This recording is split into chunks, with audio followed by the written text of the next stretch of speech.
اعوذ باللہ من الشیطان الرجیم بسم اللہ الرحمن الرحیم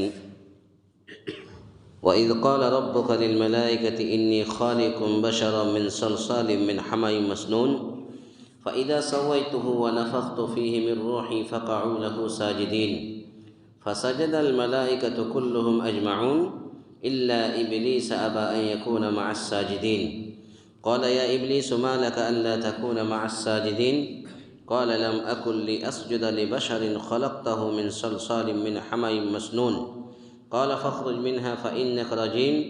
وإن عليك اللعنة إلى يوم الدين قال رب فانظرني إلى يوم يبعثون قال فإنك من المنظرين إلى يوم الوقت المعلوم۔ اللہ رب العالمین نے ارشاد فرمایا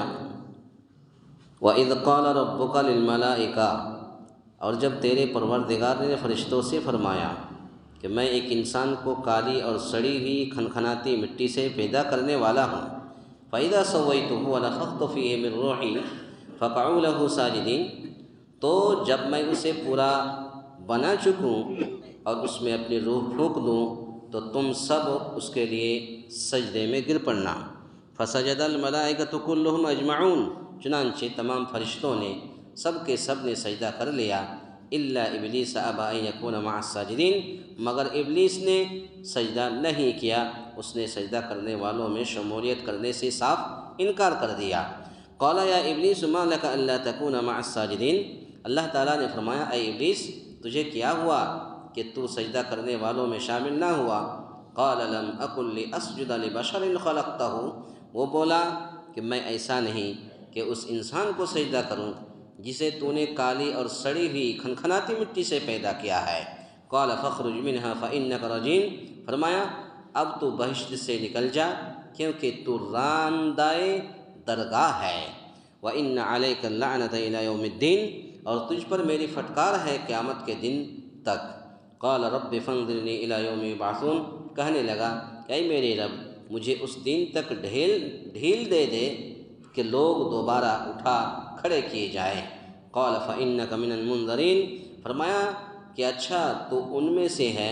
جنہیں مہلت ملی ہے، الی یوم الوقت المعلوم، روز مقرر کے وقت تک کی۔ یہ سورۃ الحجر کی آیت نمبر 28 سے لے کر کے 38 تک، اس آیت کریمہ کے اندر اللہ رب العالمین نے ہمیں اور آپ کو یہ پیغام دیا ہے کہ تخلیق آدم اور سجدہ سے انکار کرنا ابلیس کا۔ اس سلسلے میں یہ باتیں یہاں پر بیان کیا گیا ہے۔ اللہ رب العالمین نے فرمایا کہ جب تیرے پروردگار نے فرشتوں سے فرمایا کہ میں ایک انسان کو کالی اور سڑی ہوئی کھنکھناتی مٹی سے پیدا کرنے والا ہوں، یعنی اس کا مطلب یہ ہے کہ اس وقت حضرت آدم کو پیدا نہیں کیا، ابھی صرف فرشتوں سے کہہ رہا ہے کہ دیکھو میں ایک انسان کو کالی اور سڑی ہوئی کھنکھناتی مٹی سے پیدا کرنے والا ہوں، جب میں اسے پیدا کر دوں، پورا کر چکوں اور اس میں روح پھونک دوں تو تم سب کے سب اس کے لیے سجدہ میں گر پڑنا، سجدہ کرنا۔ سجدے کا یہ حکم بطور تعظیم کے تھا۔ جب فرشتوں کو اللہ رب العالمین نے حکم دیا کہ تم تمام کے تمام حضرت آدم کو سجدہ کرو تو یہ تعظیم کے لیے تھا، اور یہی دلیل احناف اور بریلوی مسلک کے ماننے والے یہی دلیل دیتے ہیں کہ سجدہ کرنا کسی کے سامنے جائز ہے۔ تو یہ بطور تعظیم تھا اور اللہ کا حکم تھا اور خاص تھا، یعنی حضرت آدم کے بعد پھر اس کے بعد کسی کے لیے سجدہ کرنا جائز نہیں ہے۔ یہاں تک کہ جناب محمد رسول اللہ صلی اللہ علیہ وسلم کو بھی اگر کوئی سجدہ کرتا ہے اس کا نام لے کر کے تو اس کے لیے بھی کوئی سجدہ نہیں کر سکتا، چونکہ یہاں بطور تعظیم کے تھا، عبادت کے طور پر نہیں تھا۔ اسی لیے اللہ رب العالمین نے سارے فرشتوں سے کہا جب میں اس کو پیدا کر دوں، پورا کر چکوں اور پھونک دوں تو تم سب کے سب ان کے سامنے سجدہ کرنا، سجدے میں گر جانا حضرت آدم کے سامنے۔ تو یہ تعظیم کے لیے تھا، اور آج تعظیم کے لیے بھی وہ سجدہ جائز نہیں ہے، وہ صرف حضرت آدم کے لیے، آدم علیہ السلام کے لیے خاص تھا۔ اور یہ چونکہ اللہ کا حکم تھا اس لیے اس کے وجوب میں کوئی شک نہیں ہے، لیکن شریعت محمدیہ میں بطور تعظیم بھی کسی کے لیے سجدہ کرنا جائز نہیں ہے۔ اس کے بعد پھر اللہ رب العالمین نے فرمایا فَسَجَدَ الْمَلَائِكَةُ كُلُّهُمْ أَجْمَعُونَ، چنانچہ تمام فرشتوں نے سب نے سجدہ کر لیا، الا ابلیس ابى ان يكون مع الساجدين، مگر ابلیس نے سجدہ نہیں کیا، سجدہ کرنے سے صاف انکار کر دیا۔ قال یا ابلیس ما لك الا تكون مع الساجدين، اللہ رب العالمین نے فرمایا اے ابلیس تجھے کیا ہو گیا ہے کہ تم نے سجدہ کرنے سے انکار کر دیا ہے، تم سجدہ کرنے سے انکار کر دیتے ہو، کیا بات ہے؟ ابلیس نے کہا لم اکن لاسجد لبشر خلقته من صلصال من حمأ مسنون، ابلیس نے بولا کہ میں ایسا نہیں کروں گا کہ اس انسان کو سجدہ کروں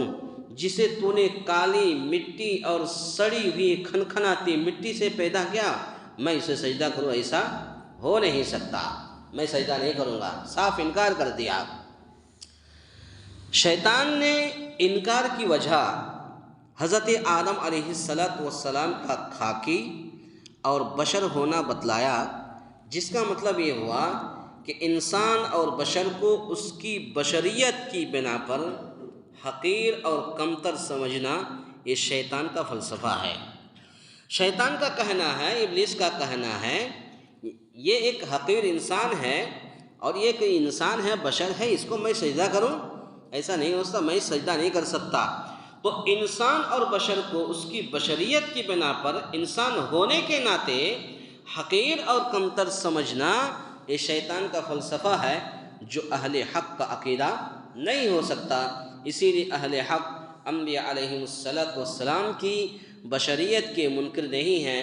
اس لیے ان کی بشریت کو خود قرآن کریم نے وضاحت سے بیان کیا ہے۔ اس کے علاوہ بشریت سے ان کی عظمت اور شان میں کوئی فرق نہیں پڑتا، بشریت سے ان کی عظمت اور شان میں کوئی فرق نہیں پڑتا۔ اب اللہ رب العالمین نے ابلیس سے کہا کہ تم سجدہ کرو یا نہ کرو، حضرت آدم علیہ السلام کی بشریت اور ان کی عظمت اور شان میں کوئی فرق نہیں پڑتا، جتنی عزت اور جتنی شہرت ملے گی وہ مل کر رہے گی۔ اس کے بعد اللہ رب العالمین نے فرمایا قال فاخرج منها فإنك رجيم، فرمایا اب تو بہشت سے نکل جا کیونکہ تو راندہ درگاہ ہے۔ اب اللہ رب العالمین نے ابلیس سے کہا اگر تو سجدہ نہیں کرے گا تو تو جنت سے نکل جا، وَإِنَّ عَلَيْكَ اللَّعْنَةَ إِلَى يَوْمِ الدِّينِ، اور تجھ پر میری پھٹکار ہے قیامت کے دن تک، یعنی تو جنت سے نکل جا اور میری پھٹکار ہے، ڈانٹ ہے، تنبیہ ہے، قیامت کے دن تک یہ تنبیہ رہے گی۔ قال رب فانظرنی الی یوم یبعثون، کہنے لگا کہ اے میرے رب مجھے اس دن تک ڈھیل دے کہ لوگ دوبارہ اٹھا کھڑے کیے جائیں۔ فرمایا فإنک من المنظرین، اچھا تو ان میں سے ہے جنہیں مہلت ملی ہے، الی یوم الوقت المعلوم، روز مقررہ کے وقت تک کی۔ اب شیطان نے پھر کیا کہا انشاءاللہ کل کے درس میں سنیں گے کہ شیطان ابلیس نے کیا کہا، آگے پھر کیا کہا کہ اے اللہ،